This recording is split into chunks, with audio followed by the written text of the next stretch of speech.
சமீபத்துல கீல் யூனிவர்சிட்டி சேர்ந்த ஆய்வாளர்கள் ஒரு ஆய்வுக்கட்டுரை வெளியிட்டிருந்தாங்க. இந்த ஆய்வுக்கட்டுரையில பூமியில நடந்த 2 பேரழிவு நிகழ்வுகளுக்கும் சூப்பர் நோவா வெடிப்புக்கும் ஒரு தொடர்பு இருக்கு அப்படிங்கறத அவங்க கண்டுபிடிச்சாங்க. அது மட்டும் இல்லாம இந்த சூப்பர் நோவா வெடிப்பால தான் கடல்வாழ் உயிரினங்கள் கடல்ல இருந்து நிலத்துக்கு வந்திருக்கலாம் அப்படிங்கிற அந்த தகவலையும் இவங்களுடைய ஆய்வுல குறிப்பிட்டிருக்காங்க. இந்த ஆய்வுக்கட்டுரையில என்ன சொல்லியிருக்காங்க அப்படிங்கறத தான் டீடைலா நம்ம பார்க்க போறோம்.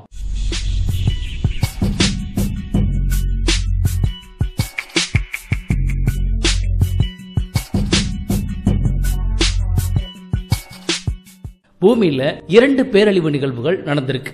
ஒன்னு ஆர்டோவிசியன் பேரழிவு, இன்னொன்னு டிவோனியன் பேரழிவு. இந்த 2 பேரழிவுகளும் பல கோடி வருடங்களுக்கு முன்னாடி நடந்துச்சு. அது என்ன அப்படின்னு நம்ம தெரிஞ்சுக்கலாம். ஆர்டோவிசியன் பேரழிவு அப்படிங்கிறது 445 மில்லியன் வருடங்களுக்கு முன்னாடி நடந்துச்சு. இந்த குறிப்பிட்ட பீரியட்ல பூமியில கடல்ல தான் உயிரினங்கள் அதிகமா வாழ்ந்துட்டு இருந்துச்சு.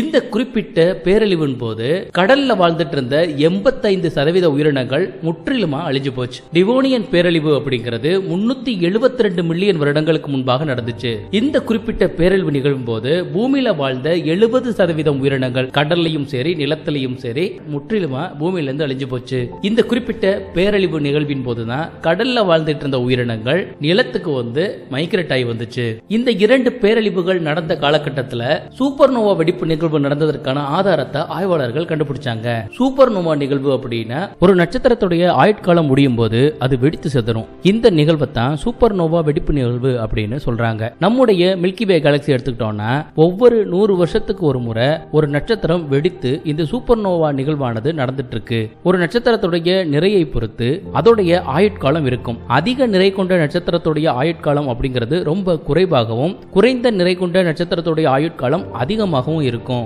நம்முடைய சூரியனை விட 8 மடங்கு அதிக நிறை கொண்ட நட்சத்திரங்கள் மட்டும்தான் சூப்பர் நோவாவாக மாறும். இந்த வெடிப்பு நிகழ்வு எதனால நடக்குது அப்படின்னு பார்த்தோம்னா நட்சத்திரத்தில் இருக்கிற ஹைட்ரஜன் ஹீலியத்தோட இணைந்து நட்சத்திரம் எரிவதற்கு தேவையான சக்தியை கொடுக்குது. இதுல ஹீலியம் தீந்துருச்சுன்னா ஹைட்ரஜன் இரும்போட இணைந்து எரிய துவங்கும். இந்த நேரத்துல நட்சத்திரத்துடைய மையம் சுருங்கி வெளிப்புறம் விரிவடைய துவங்கும். இப்படி விரிவடைந்த நட்சத்திரம் ரெட் ஜெயிண்டாக மாறும். ஆனா பிரம்மாண்டமான நட்சத்திரங்கள்ல இப்படி ஒரு நிகழ்வு நடக்காது.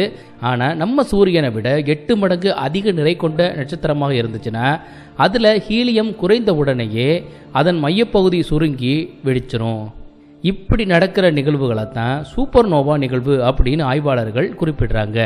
இந்த மாதிரியான ஒரு சூப்பர் நோவா நிகழ்வு நடந்துச்சு அப்படின்னா அந்த நட்சத்திரத்துடைய வெடிப்புல இருந்து அதிகப்படியான ரேடியேஷன்ஸ் வெளியேறும். அது மட்டும் இல்லாம அந்த நட்சத்திரத்துக்குள்ள இருந்த உலோகங்களும் இந்த விண்வெளி முழுவதும் பரவும். இந்த மாதிரியான ஒரு நிகழ்வு பூமிக்கு பக்கத்துல ஏதாவது ஒரு இடத்துல நடந்திருந்துச்சு அப்படின்னா அந்த ரேடியேஷனால பூமியுடைய வளிமண்டலம் மிகப்பெரிய அளவுல பாதிப்புக்கு உள்ளாகும். வளிமண்டலத்தில் இருக்கிற ஓசோன்ல பாதிப்பு ஏற்படுறதுனால யூவி கதிர்கள் ஈஸியா பூமிக்குள்ள என்ட்ராக முடியும். விண்வெளியில் இருந்து வந்த கதிர்கள் வளிமண்டலத்தில் புகுறும் போது அங்க ஒரு கெமிக்கல் ரியாக்ஷன் ஏற்படும். இந்த கெமிக்கல் ரியாக்ஷனால ஆசிட் மழை பூமி மேல பொழியும். பொதுவாக சூப்பர் நோவா வெடிப்புகள் நிகழ்வு நடந்துச்சுன்னா அதுல இருந்து இரும்பு மாதிரியான கனமான கனிமங்கள் பரப்புது.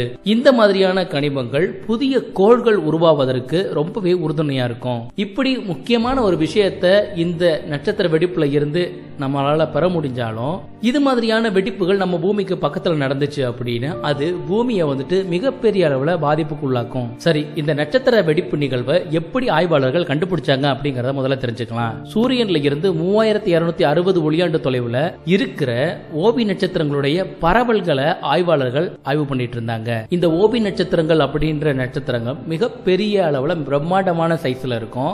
பிரம்மாண்ட அளவுல இருக்கிற நட்சத்திரத்தை சூப்பர் ஜெயிண்ட் அப்படின்னு சொல்லுவாங்க.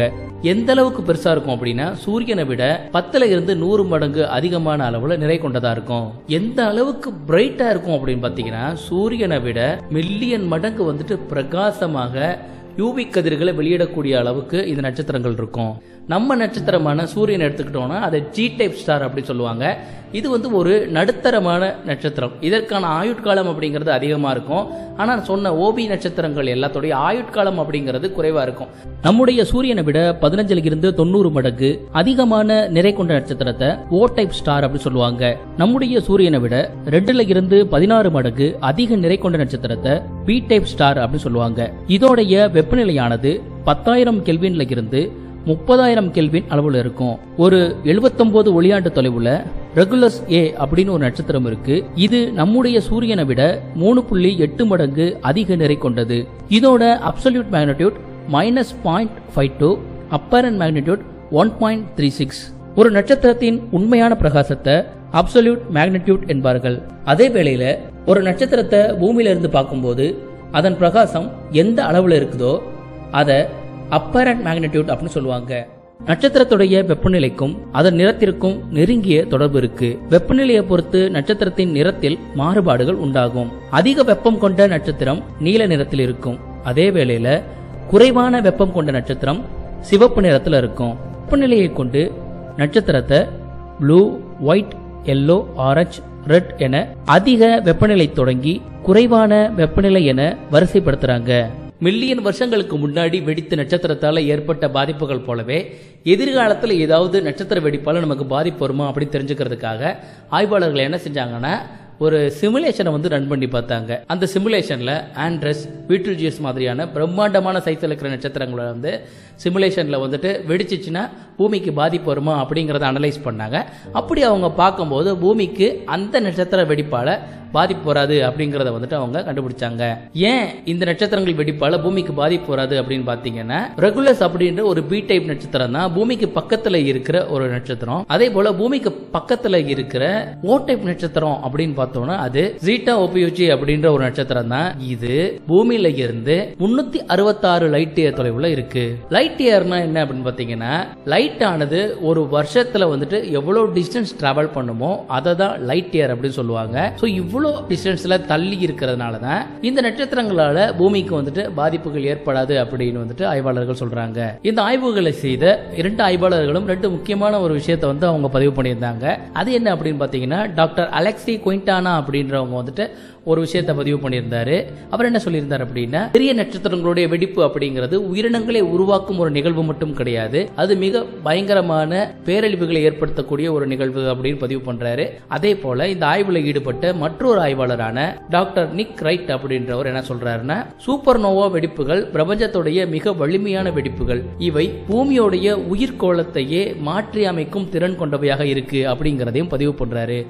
இதை ஏன் அவங்க சொல்றாங்க அப்படின்னா நட்சத்திரங்கள் தொலைதூரத்தில் இருந்தாலும் அவற்றுடைய வெடிப்புகளால பூமிக்கான பாதிப்பு அப்படிங்கிறது நடப்பதற்கு சாத்தியங்கள் இருக்கு. ஆனா இப்போதைக்கு நமக்கு அந்த மாதிரியான சாத்தியங்கள் இல்லை, இதுவரைக்கும் செய்த ஆய்வுகள்ல இல்லை.